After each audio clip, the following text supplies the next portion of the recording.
Why my young little period? What are I young nyala way? Your maquin of my kiricho, just cook the cake and kinomar and get panda. Mom lale period. What are I young nyala way? More maquin of my kiricho, just cook the cake and kinomar and get panda maburawa.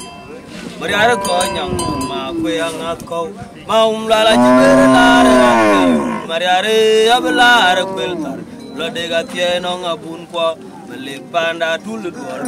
panuma tie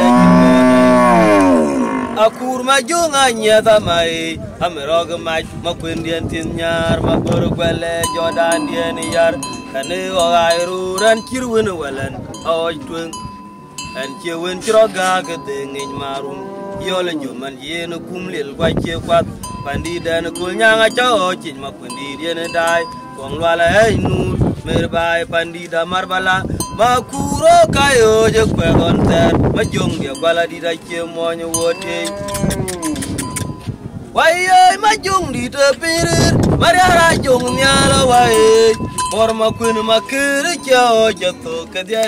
kan keno maran ni pana maborawa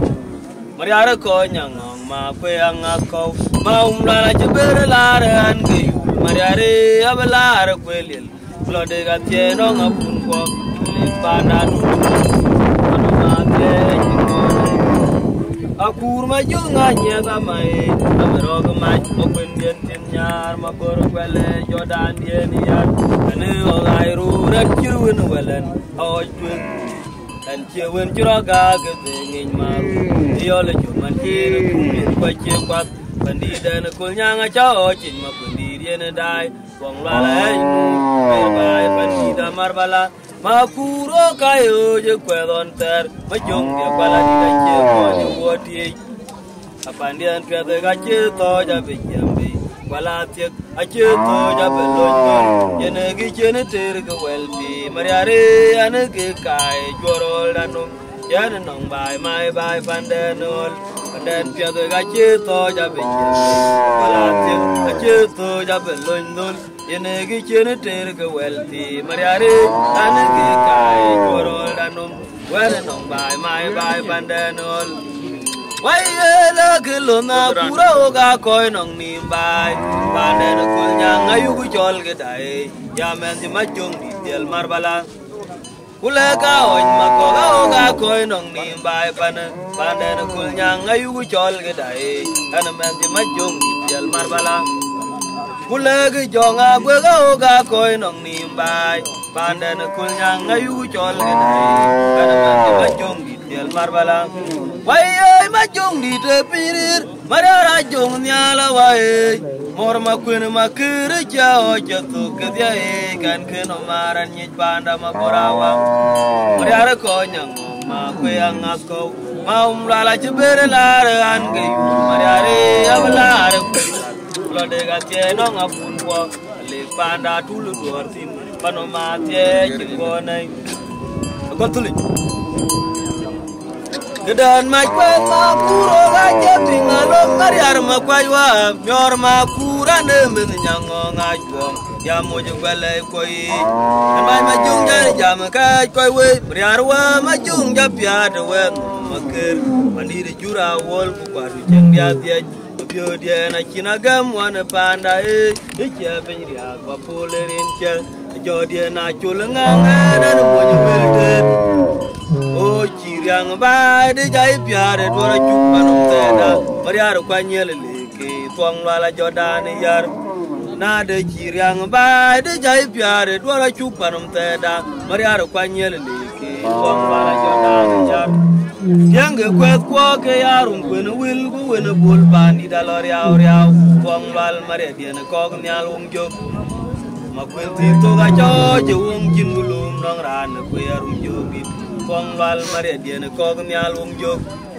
tianga kwet kwa ke yarum kwen wil gu wen bul bandi dalor yaw yaw kong lal maria diana kog nyal wong jog ma kwen ti to ga cho je wong kin gulum nong ran ko yarum jogi kong lal maria diana kong lal ma jog o ka ai ror ka wen bul ma tungdul ma biudien jan wong yera kol ujan yara yen miotong nong kit jo aj ma bora kura ban chet ki chiru de chago Baci jana cide ngoi nom rana chiang nong loy buriar miat awaj na jaga kondek tu bacilan cio je jui ma joke antirin je bimot rin ko ga koi nyang ajaga mer biku abi chelan tor di ta chiang ni dum chao aj dari ma ton diu kana yo ga ma kwe leng bol lawai riar majong nyar chin ngamete manga dia tu mana kir gediar makundi dian ya bioga kola matumber makundi dian je piel wali majong dian jamlong udara da joke wer ta ba kir ga kul mariare o ka airor ga wer bol matungdul mabiu dian jan wong era kol ujan nyara yen miotong nong kit jo aj mabara kura ban chet ki chiru da chiago Ki jana ki de ngoi num rana chiang nong loy buriar mi adu jaga konding tu ujilan kio je jui ma joke rin ko ga koi ajaga mer tu abi chelam to kuli da chiang ni du do aj der ma ton tiu ana yo ga mo pe le ngo bol la riar ma jong nar kin ga mete manga de mana kir ga diar makundi dian ya bioga kola matumber makundi dian jepel wali majung dian jamlong mudara da jogwe werta bakir ketukul mariare betul aja bayar temur makundi dian tuwe